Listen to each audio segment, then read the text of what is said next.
alone while the dew is still on the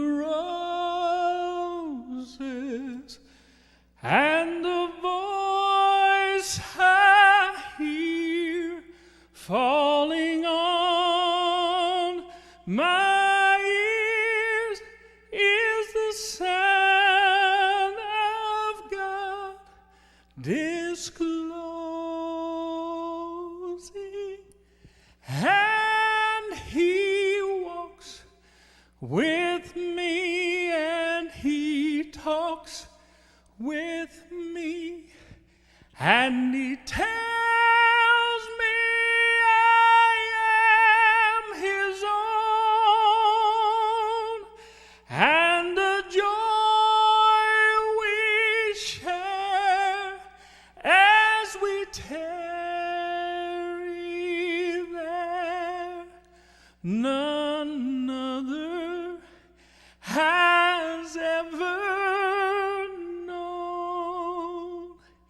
He speaks, and the sound of His voice is so sweet, the birds hush their singing, and the melody that He gave to me within my heart is ringing,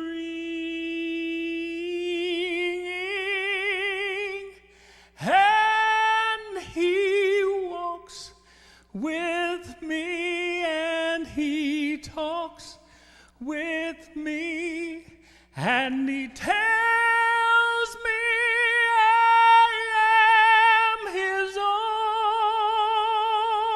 own, and the joy we share as we tarry there, none other has ever known.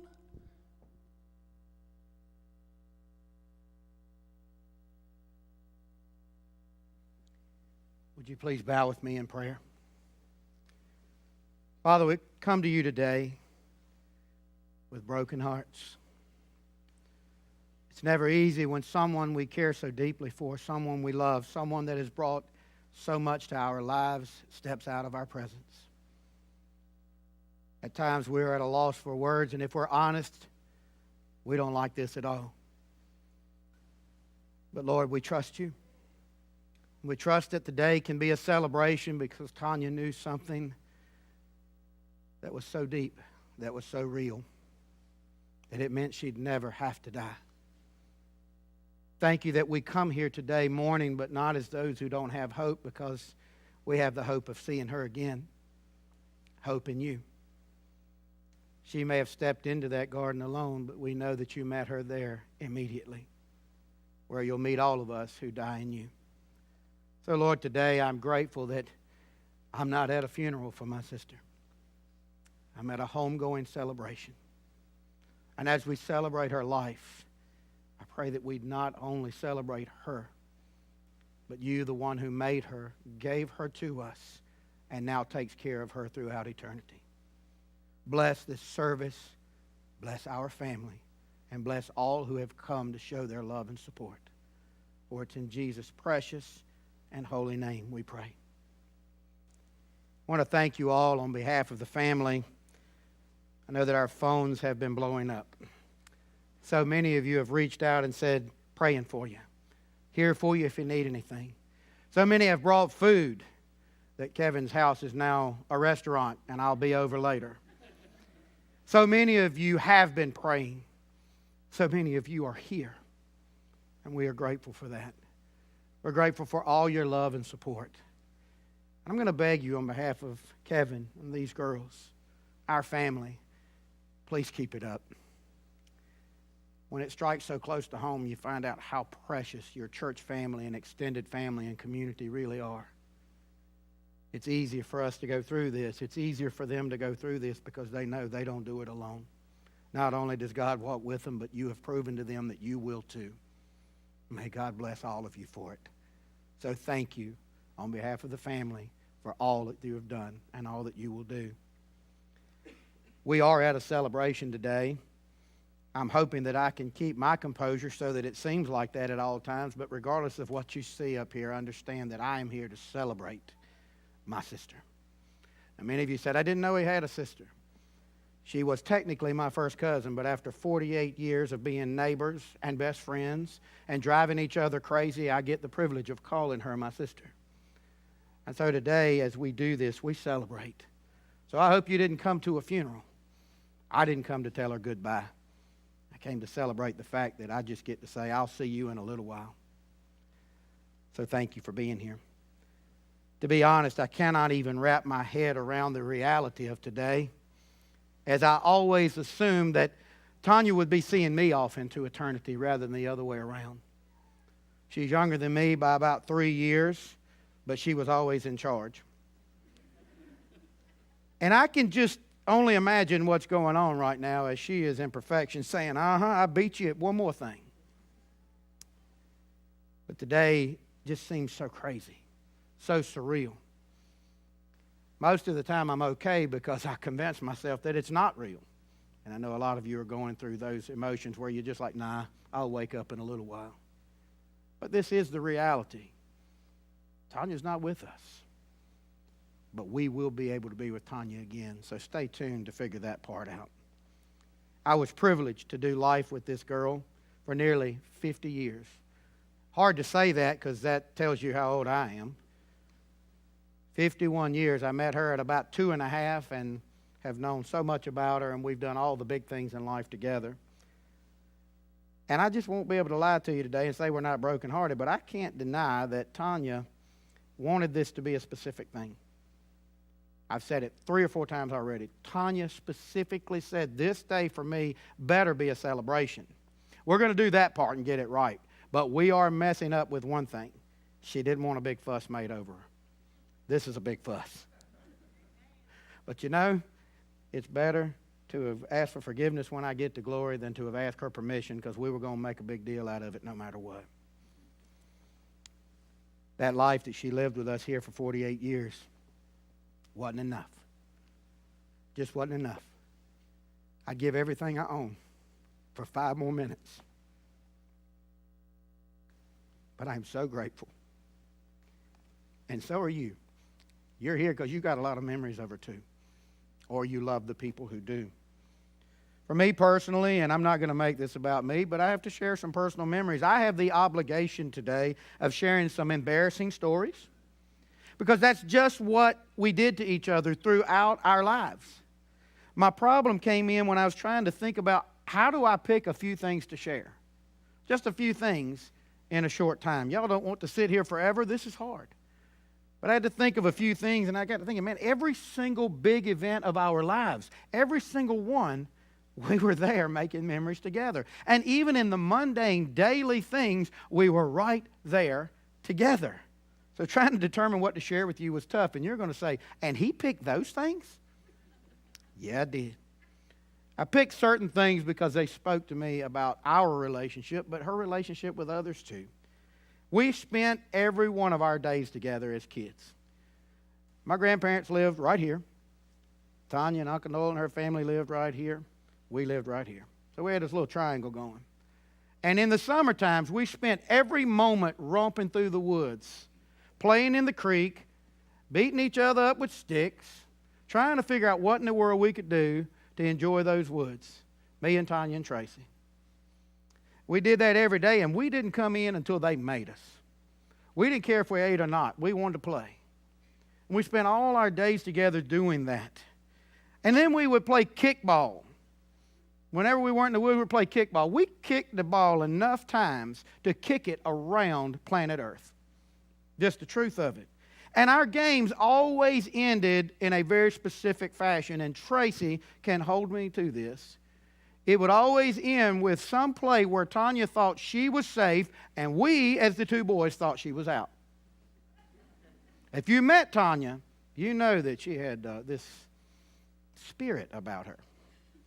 Now, we'll talk more about that spirit in a minute, but she would get so mad, thinking that we boys were ganging up on her, and we weren't. She was just out. She would run home, stomping home across that field, and she would wait till she'd get right to the screen door, and she'd get the last word by saying, "I was safe," and then she'd slam the door. Always had to have the last word, and that never stopped, did it, guys? She was always safe, even though we thought she was always out. In the school year, we would get off our bus. We always rode the bus together, and the only fist fight I have ever been in my life was because of Tonya. We rode the bus together, and although you wouldn't know it now, Tracy was the smallest of us three. He really was, truth.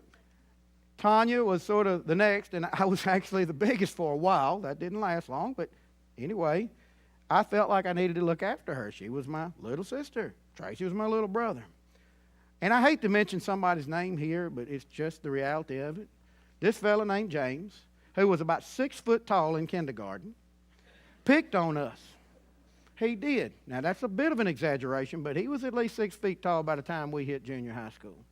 He had been picking on us mercilessly, and I just didn't care. I went on about my business and just enjoyed my rides home and just tried to do something else. But he reached over and he spit on Tonya one day.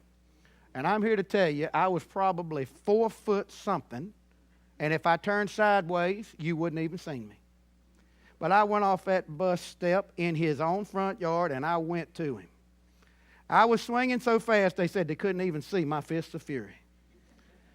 His legs were so long, he went to kick me, and it went right up beside me, which left me a perfect opening just to keep going. Well, I've made amends with this guy, just so y'all know. I would never call him out without saying I made amends, but I'll never forget that day because the bus waited for me. I was able to crawl back on the bus where Tonya was grinning and the rest of them were whistling the theme to Rocky. So because of Tonya, I felt like a hero for at least once in my life. But we'd get off that bus. We would throw our stuff down in our own homes and then run straight to Mima's every day. We'd raid the biscuit cabinet, get whatever goodies we could get, and then enjoy our evenings running through the woods or playing kickball. And boy, did we have fun. But we got in some trouble together, too. I'll never forget the big pickle fiasco. I don't reckon any of our family will. One of the worst whippings I ever got was because of pickles. You see, I'm a dill pickle kind of guy. Tracy was a sour pickle kind of guy. And Tonya was a sweet pickle addict. Mima and Granddaddy would put their canned goods under the house. So one Sunday while we're playing, everybody always came over. We'd eat together. One Sunday while we're playing, we get up under the house and we just figure, might as well enjoy a jar of pickle up under here. We all opened up our own jars of pickle. We ate through at least one jar over the next hour or two. And then the next week we decided we'd do it again. We got caught. We got caught. And I don't remember if Tracy and Tonya got a whooping or not, but I know I did. But I'd do it all over again because I get to tell that story about the second pickle girl in my life. When it came to pickles, she always had to have it a specific way, though. Not when she was under the house, but otherwise she had to have her sweet pickle with chocolate cake. It's the last thing we gave her for her birthday last year was a chocolate cake and some sweet pickle. I cannot imagine eating that together. But that was just part of who Tonya was. Why do I share that? Because she had her own flair, her own flavor. And whenever you eat chocolate cake or eat a sweet pickle, doggone it, think about Tonya. I'll sure do it. And I might have a little tear run down my cheek, but I'm also going to laugh about the pickle fiasco and what she wanted to eat it with. Then there were those countless times that we probably drove Aunt Vicky and Uncle Noel crazy.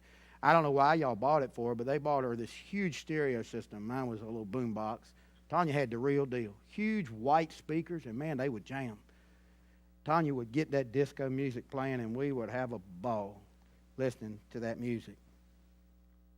And then many more memories came when one of us finally got a trampoline. We could have bounced to the moon and back. I mean, we bounced on it all the time. And it always ended like this. Tonya had this knack for coming up with ideas. She really did, right to the very last. She could come up with an idea. She could plan something down to the nth degree. She would plan these moves or things that she wanted us to do on the trampoline. But she'd never do them. Let David do it. He'll do it.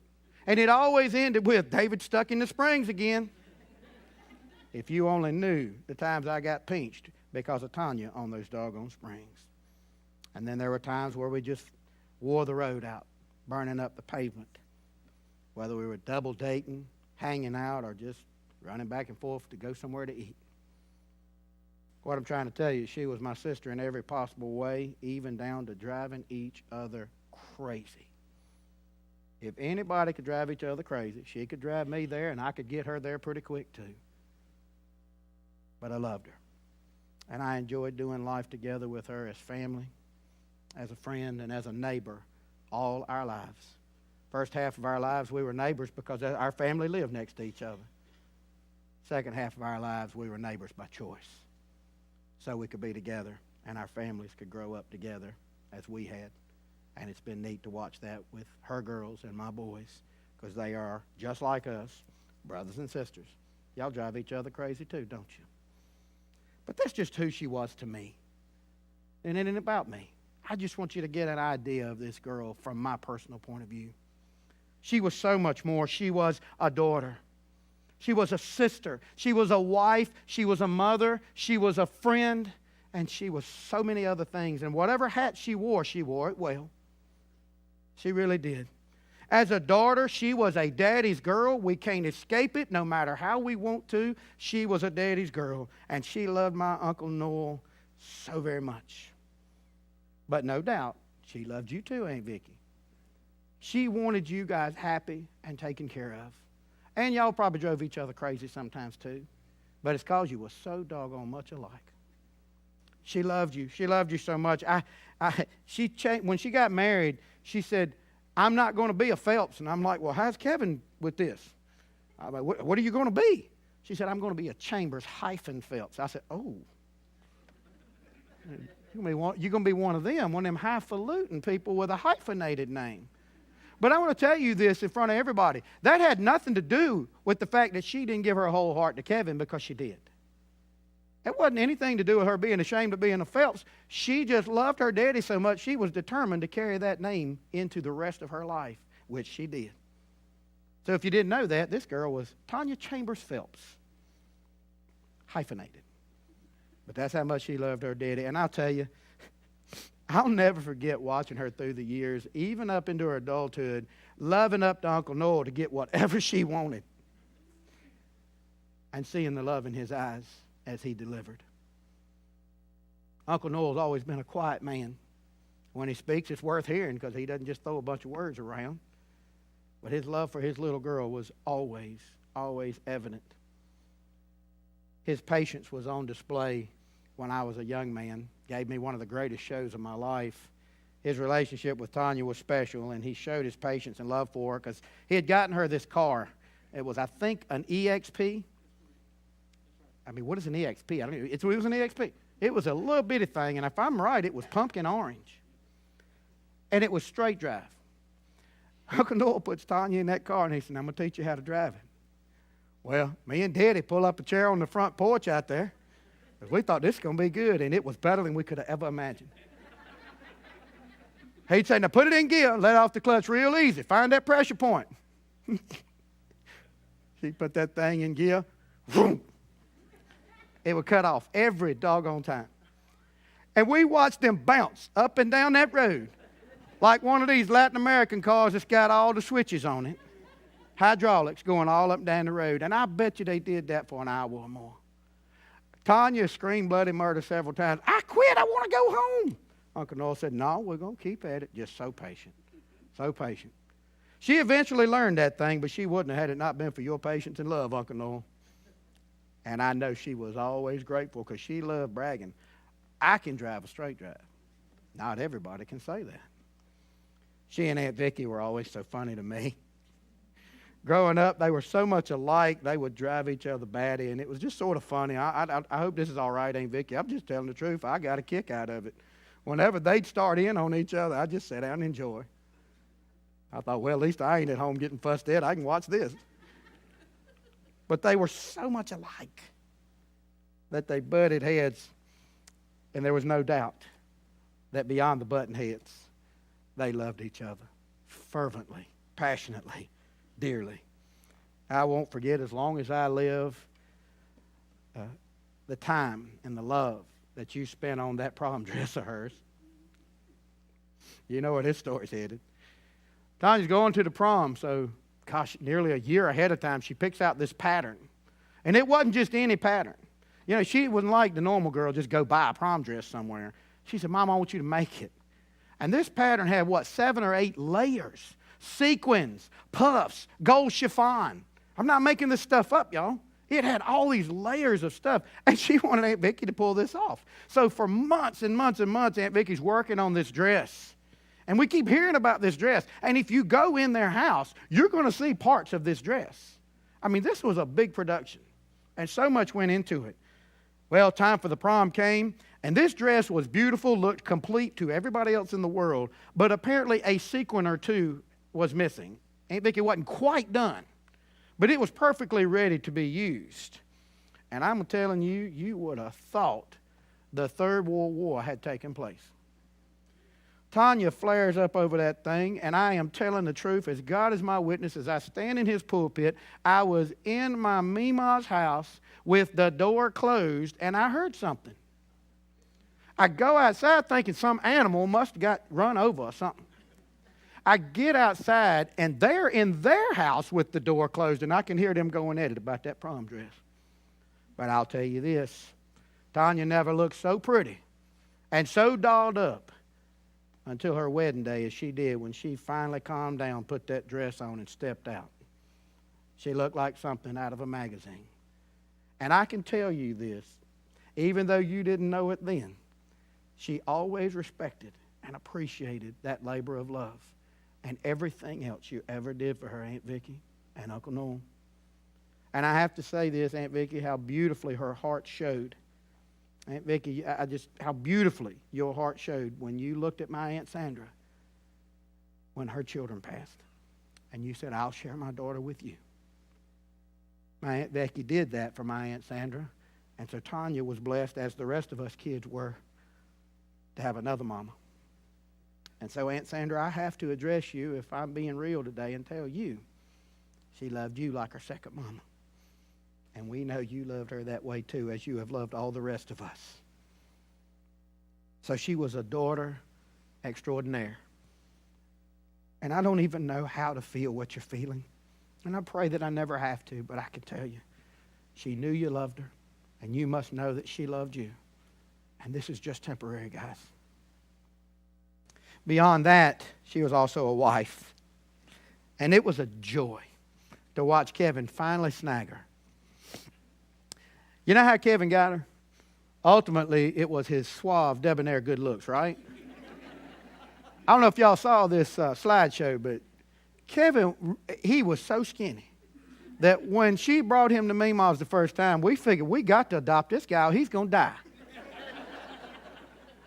But you know how he got her? From gunning his engine on that hot rod of his, all up and down the boulevard, and he'd gun it just a little extra with the window rolled down and the music playing. Old treble rebel. He'd get right near her and he'd let it rip even more. Relentlessly back and forth and back and forth. And we all saw it coming. We knew that he was trying to catch her eye, and we knew that it had already happened. But then to watch them fall deeply in love and spend the next 27 years pushing through the good and the bad.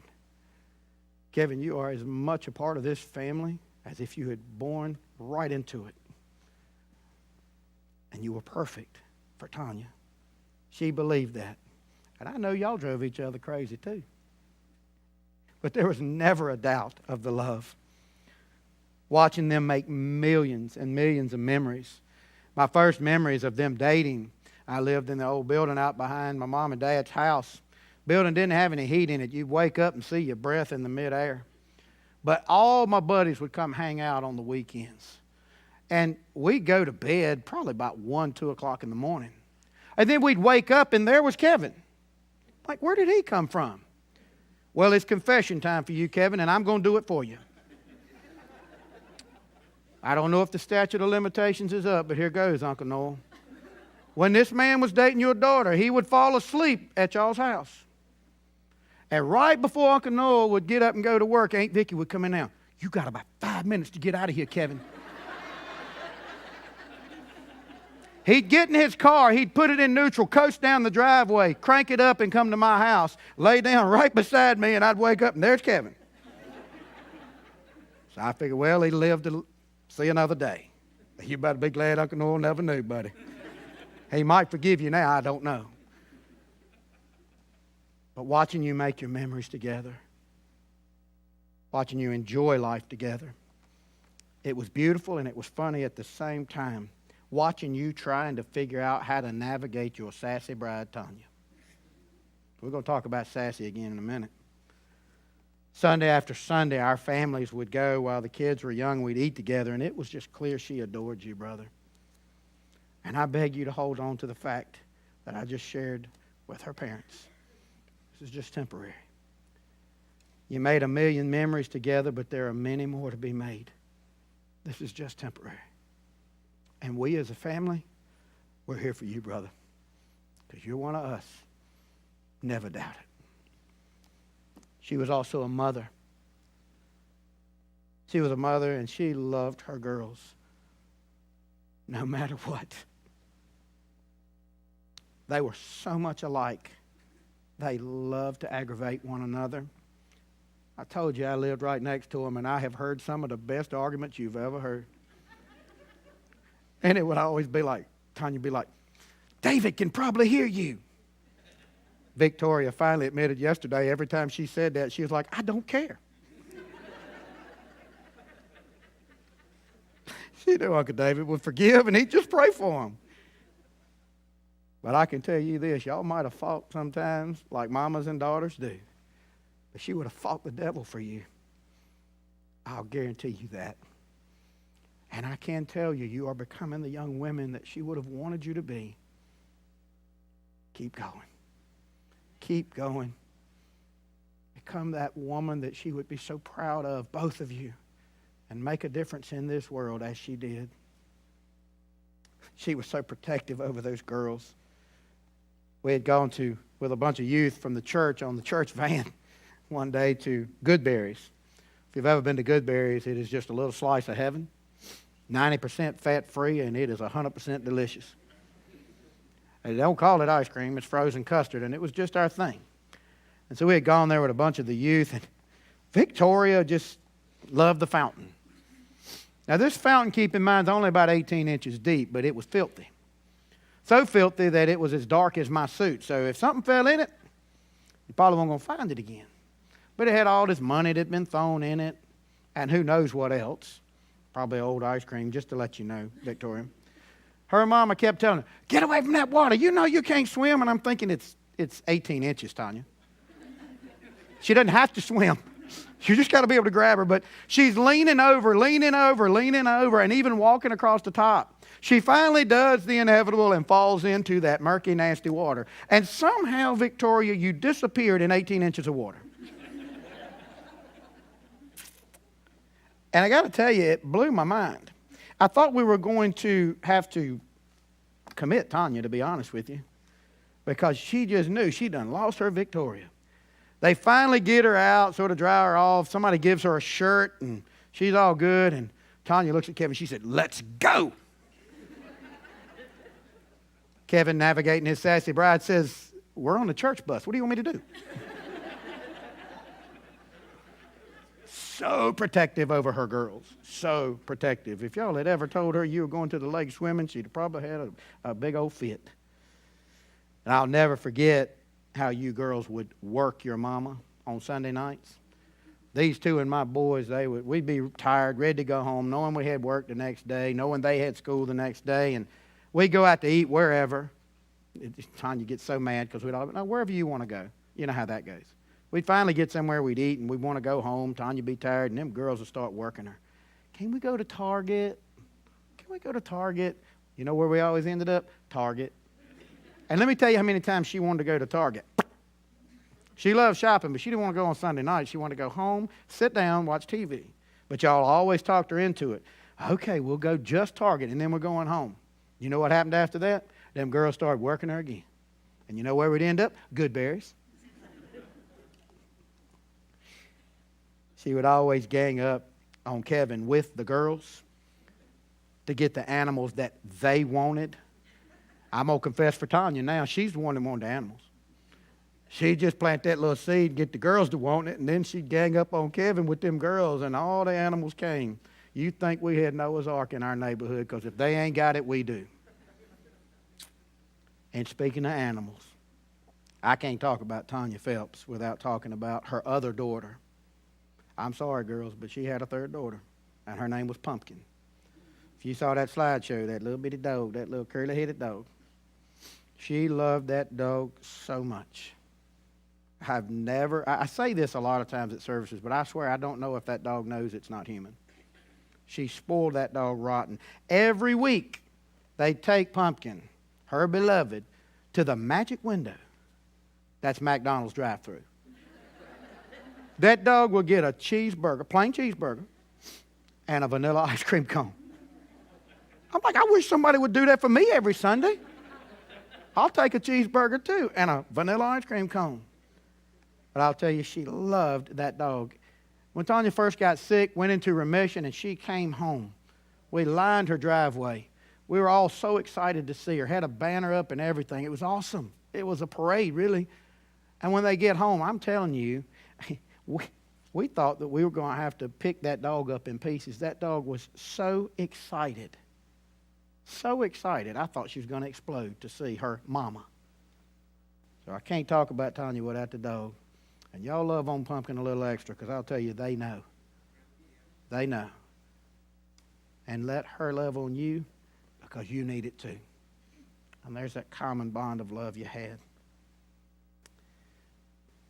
She loved reminding these girls, and I never heard this, but Victoria said her favorite thing here lately has been, I'm the mama. You know, as these girls grew older, they're like all young people as they grow older. They begin to branch out, want to be their own people. And as these girls started doing that, she'd say, I'm the mama. You're the daughter. And I'm sure that drove y'all crazy. But you know, she said it because she wanted to keep on mamaing you. She wanted to keep on being your mama. And yes, she still wanted to control you a little bit. But she really just wanted to keep on being your mama because it was one of her greatest joys in life. From the moment she first held you until the moment she went to glory, you were one of the treasures and prides of her life. Never doubt it, girls. And never, ever let your mom's memory go. Share it with your children and your grandchildren and anybody that'll listen. And if you can't find somebody to listen, I'll always be there. And I'll be glad to tell you some of the more embarrassing stories too. She was also a sister. Yes, I call her my sister, but she was a sister to her brother Tracy. And it was a beautiful relationship. It didn't start so well. I might get this story wrong, and y'all can correct me if I'm wrong, but the way I understood it, Tonya was sort of, the girl getting all the attention, and all of a sudden, Uncle Noel and Aunt Vicky have this other kid. Here comes Tracy. At first, she's like, okay, but then she realized he's getting some of her attention. So she picks up a can and whops him right on the head. I reckon she showed you. But I can tell you this. Not only did she learn to split the attention with you, she loved you, boy. She worried over you and prayed for you more than you will ever know because she told her old pastor so. She loved you, Trace, and what memories we've got together, buddy. Keep them alive in your kids as well. And know that she would have done anything in this world for you, including Mama you, which she did her share of too. When Tracy finally outgrew her, she was tickled to have me and Tracy to look after her, and she knew full well we would. And I told you I was the biggest for a while, but I'm telling you, when Tracy caught up, he took off. I mean, that was a big drink of water when he started growing. He started playing football, bulking up, and she was tickled to death to talk about how she was always going to be protected. She was also as much a sister to me and Haley as if we'd been born to the same parents. Haley's got stories too. I'll let her share them because they are way more embarrassing than mine. But it's a bond that we'll forever treasure, and a bond that I know she shared with many of her cousins and third, second, fourth, whatever cousins and aunts and uncles. I mean, folks, I hope you realize that just about this whole side of the sanctuary is her family. And all of you looked at her like a sister. All of you looked at her as a best friend. And so I know that I'll never mention everybody I should, but I want you to know, whether I mention your name or not, if you're in this room, Tonya Phelps loved you. And she wanted to be your sister. She also became a sister to this crazy bunch over here. Some of her besties are sitting to my right: Mandy, Shondale, Stephanie, Nikki, who couldn't be with us, Valerie. I don't know if Valerie's in here somewhere, but I'll guarantee you Valerie is with us in spirit. Missy, and so many others. All of you were her dear treasures. Never doubt that. You knew it. And she would insist on the fact that you all stick together and go on with your lives. Whatever role she filled in your life, daughter, sister, friend, niece, whatever it was, she would insist that you go on living your lives in a way that would be honoring to her, more importantly, honoring to God. Be there for each other. Love on each other. Make some memories like this with each other. She was also a friend. I've sort of touched on that, but I wanted to mention her friendship and how it sort of played out in people's lives. One of the things you could count on is that she was awesome to get a gift from and terrible to give a gift to. Why do I say that? Because she listened. You see, the best gift givers, they listen to you all the time. They know what you like, and then they make sure they get that for you. It's not just a trinket, not just a something, not just a thought. It's a thought that has thought behind it. She knew I loved hot sauce. And so she even went so far as to get me a portable, clip onto your belt loop sriracha bottle. One of a million things that she gave to people because she knew what you liked. If one of you liked dragonflies and she saw anything in the world that had dragonflies on it, you were going to get it. If she happened to know you liked Wonder Woman, Stephanie, she was going to get you something with Wonder Woman on it. Whatever it was that was you, that's what she would get. And she didn't have to wait for a birthday or Christmas or any special occasion. She'd just get it. So she was awesome as a friend. You see, real love, real friendship is an action. And she showed that she cared, showed that she loved, because she showed that she had listened to you, and what mattered to you mattered to her. Flip side of that is she was awful to give a gift to. Why? Because she wouldn't tell you what she wanted. She wouldn't. And then if you give her something that she didn't want, she'd let you know that. I'm like, Tonya, we can't win. You need to drop some hints. You need to let us know. Finally, people figured it out and said, hey, I'll do what she does and just listen and just watch. But she was wonderful in that way. Even when she was in the hospital, she was thinking of other people. She knew the possible outcome of this leukemia. So she's sitting in the hospital feeling sorry for herself? No. Thinking of herself? No. She's in there making Valentine's cards with Victoria to give to the other patients around her and all the nurses. She was consistently ministering to those nurses and doctors and caregivers, loving on other people. She was just amazing. She was always thinking of you, always listening, unless she was into a TV show. That's the truth. If she was watching TV, she didn't hear you. That girl could zone out better than anybody I ever know in front of a screen. If she'd call you on the phone or you call her on the phone, she's in front of the TV, forget it. You're not getting nothing out of her. Kevin told her one time he's at work, and he said, she called me, and we're talking, and she's not saying anything. So I'm talking, and I finally say, okay, Tonya, well, I'm going to go if you ain't going to say nothing. He said a few seconds later, she said, did you say something? So even as I compliment her on listening, it was only when she wasn't watching TV. The family yesterday called her something that I'd never heard her called before, but I think it fits. It's the politically correct version of what Tonya was. They said she was sassy. Y'all know what that means. Y'all knew Tonya. She was sassy. That's what the family said. They chose the word. Let me tell you what that means. She could ignite quickly. She could ignite quickly. But in almost every instance, it was because she wanted things just right. Honestly, I think back on that, and I think about every time Tonya ignited or exploded or whatever you want to say, anytime she was sassy, she just wanted things done right. She had no idea what that was supposed to look like. She wanted things right, everything perfect for the people she loved. That showed so beautifully at our family gatherings, which was probably her favorite thing in the world. She had to have it all perfect. Victoria said yesterday, she said, I used to hate it when we'd have them family gatherings because Mama loved them so much you had to have everything right, and even things that didn't need to be done, she made us do. So what are you talking about? She said, yeah, Mama would have me clean her bathroom, knowing full well nobody's going to walk through the house to buy a bathroom to get to the bathroom. But Tonya wanted it done. She wanted everything right so that her house would be ready for the ones that she loved so much. Folks, I could go on and on and on with the memories. But two special young ladies wrote some letters today that they asked me to read that will fill in gaps that I could never fill in. The first letter I read is from Victoria. From Delay.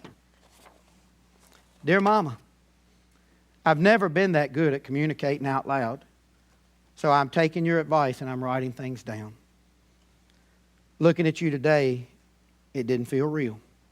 I just knew you were going to wake up any minute and ask why we were so upset.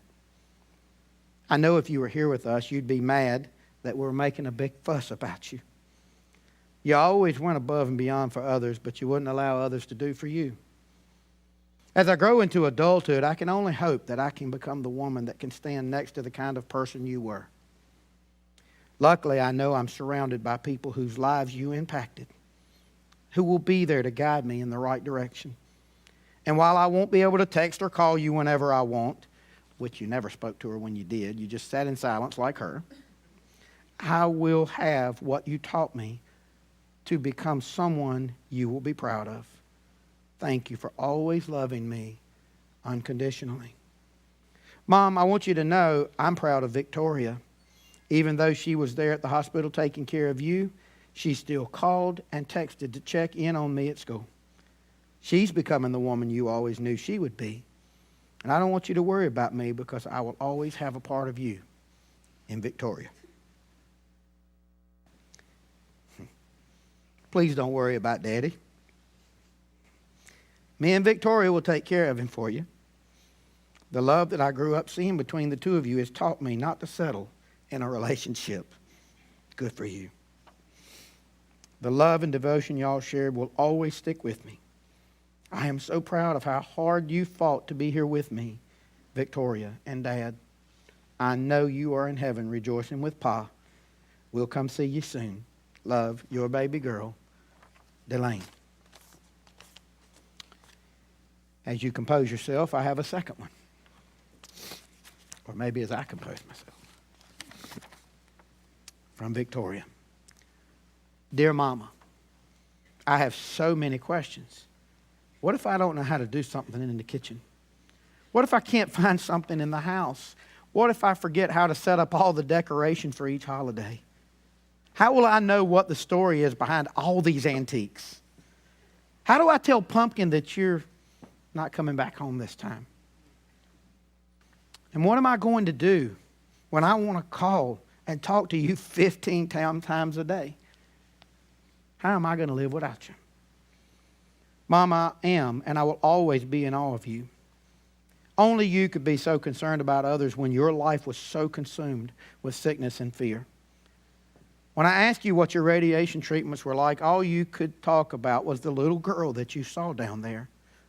The way that you cared for the nurses and the hospital staff was unreal. Their job was to do for you, but you did not want to bother them. I know that everyone that came into your hospital room felt appreciated and loved by you. Everyone keeps telling me that they're proud of me. I don't think that what I did was anything special. All I did was exactly what you would have done for me. You've taken such good care of me. So this was my turn to take care of you. It was my turn to be your chauffeur. It was my turn to cook for you. It was my turn to advocate for you. It was my turn to push you to your goals. And just because I was your caregiver, yes, I know, you are still mama.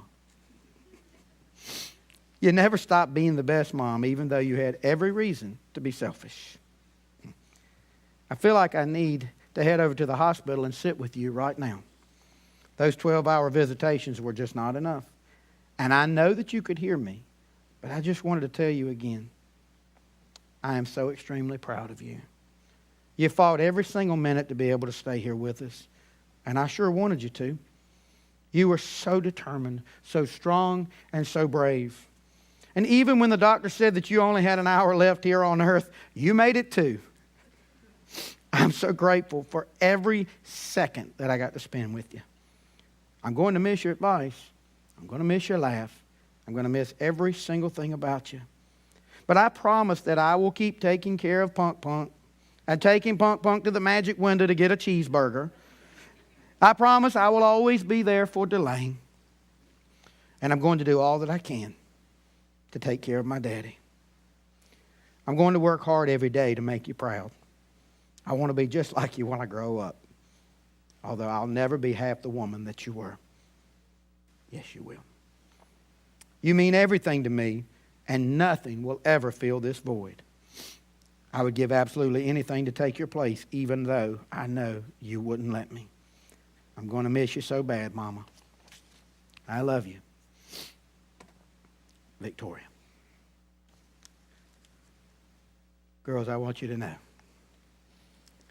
you can be everything your mama was.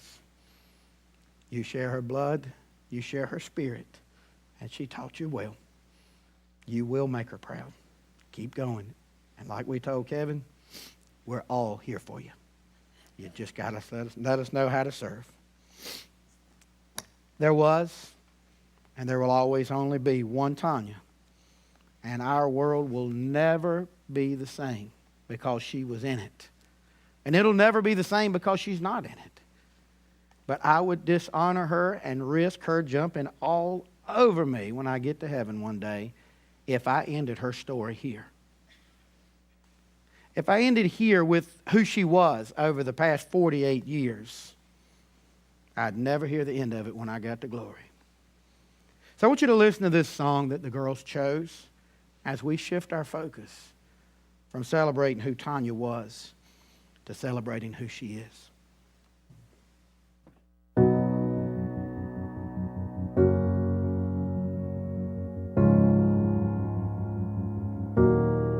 You are not hidden.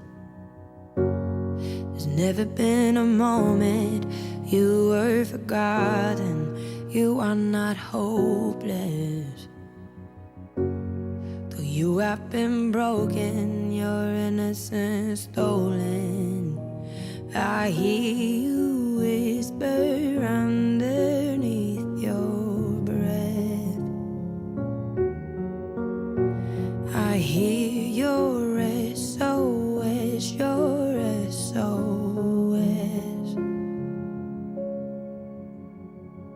I will send out an army to find you in the middle of the darkest night. It's true, I will rescue you. There is no distance that cannot be covered over and over. You're not defenseless. I'll be your shelter, I'll be your armor. I hear you whisper underneath your breath. I hear your SOS, your SOS.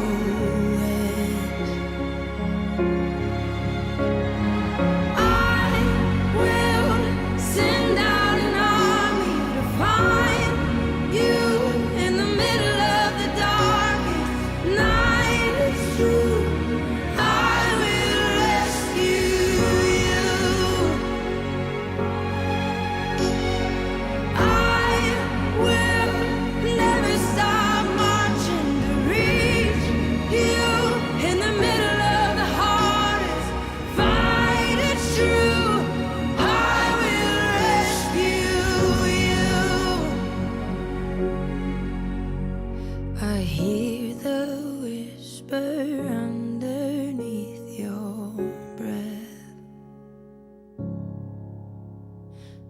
hear you whisper you have nothing left.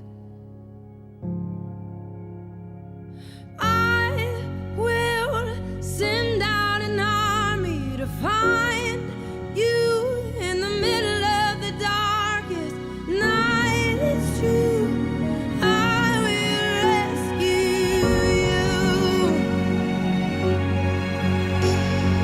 I will never stop marching to reach you in the middle of the hardest fight. It's true, I will rescue you.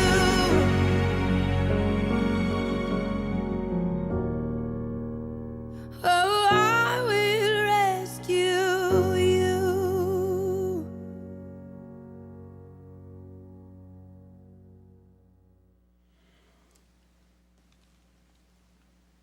Tonya was rescued early in her life. Most of us run through life thinking we've got things under control, when the reality is we control nothing. But there is one who is in control.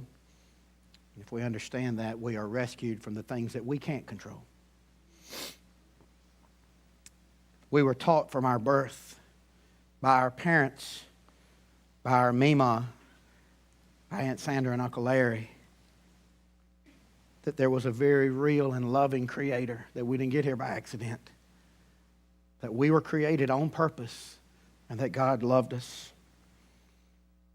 And I can attest to the fact that those things settled deeply within Tonya's heart. Her belief in Jesus was real. She knew He would rescue her from whatever was to come, not the least of which was her necessity for a Savior. Tonya was an awesome person. I hope I've made that point. But she knew she could never be good enough to be perfect and enter into heaven on her own, so she needed a rescuer. And she believed in Jesus to be that one. She knew that she needed the Lord to be her shepherd and lead her through life. She couldn't figure it out on her own. We were taught that, and she knew it was real. She knew she needed somebody to restore her soul because it couldn't be perfect. Just like we read in Psalm 23. And I know beyond a shadow of a doubt today that John 3:16 was her favorite Bible verse. Not just because it's pretty, but because it encapsulated the truth of how she was rescued and why today is bearable. You know the verse. All of you do. For God so loved the world that He gave His only begotten Son, that whosoever believeth in Him should not perish, but have everlasting life. Tonya hung her life on that. I know she believed it. It was very personal to her. Growing up at Timberlake Baptist Church, she dug into the GAs early. That's for Girls in Action. Tonya was always in action. She dug into the GAs and even went through the intense study of a group called the Rainbow Girls. Now, I don't know what all that entailed, but man, they had to memorize verses on top of verses. They had to go through studies and retreats and all kinds of discipleship things. And I'll never forget that day when she comes in that white dress along with the other girls that had gone through that, and they get recognized for that. She did that to grow her faith. I remember singing in the youth choir together with her until that point when she said, I am not going to sing in front of nobody no more. Never could get her to do it anymore, although she had a beautiful voice. I remember going through Disciple Youth with her, yet another program for kids that can go through and be discipled and learn to grow their faith. Sunday night after Sunday night, we sat there in the choir loft at Timberlake Baptist doing that. Later in life, she would serve right here at Antioch Baptist Church in so many capacities. President of the WOM, our Women on Missions group, for a while. She dug in and made things happen. She was our craft guru. If you knew anything about Tonya, she inherited my Mima and my Aunt Sandra's ability to take junk and make something cool. And so she was just a natural fit to be our craft lady at Vacation Bible School. And if you had kids here at Antioch over the past several years, you have something in your house, unless you finally threw it away, that Tonya helped your kids craft. And though her health became a hindrance, she loved the Lord and she loved serving him however she could. She did a lot of things nobody ever saw, but those silent servants are priceless. She loved serving him. She loved serving this church, and the kingdom of God is better off because of it, because she was an ambassador for who Jesus was. It's because she had a handle on her faith that she knew without a doubt she was ready for this day.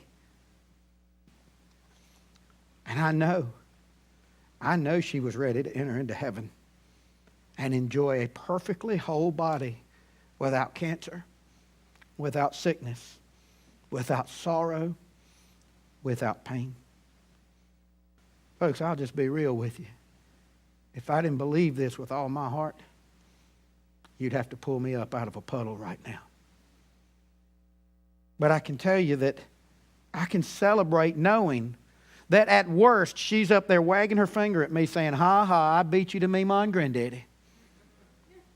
I beat you home. I'm broken. Our family's broken. This doesn't seem right. And if we're honest, we're a little angry. Let's just be real. But I know my sister's enjoying life in a way that we can't even imagine, because she was rescued by Jesus Christ. I know it. Tonya and I actually talked about this day and its possibility when she came home this last time. And there's one last thing she wanted me to say to you.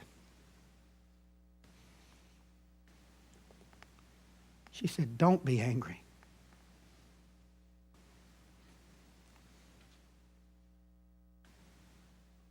Don't be angry, she said. Instead of raising your fist to God in anger,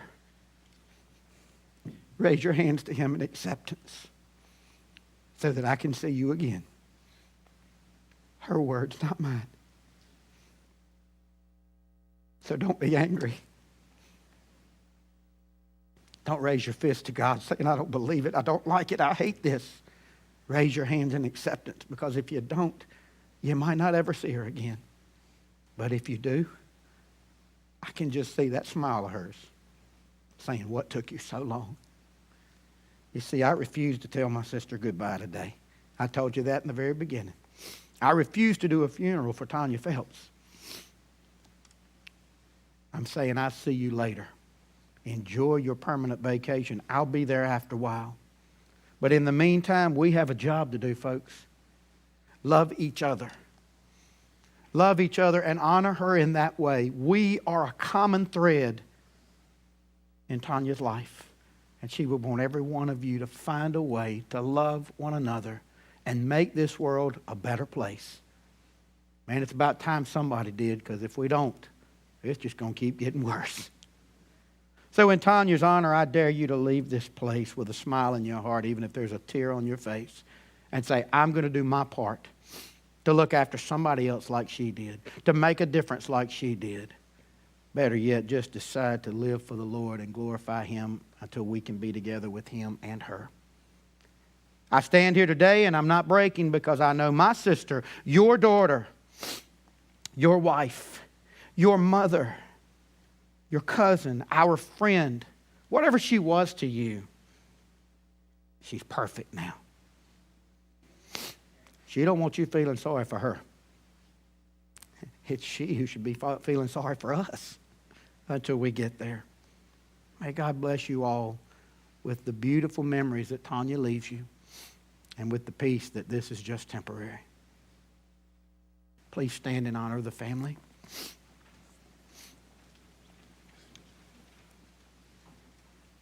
Father God, we come to you at the conclusion of this service,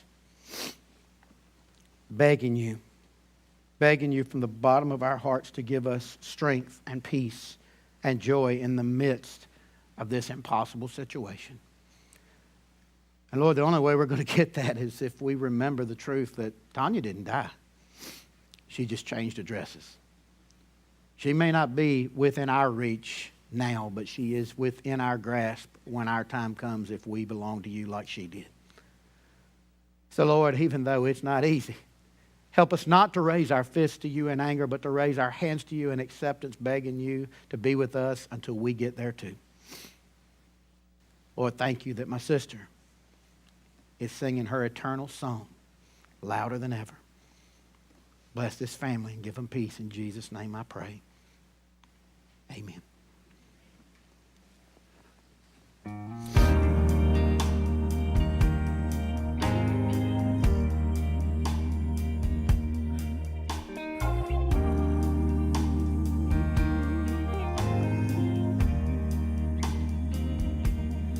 Rock of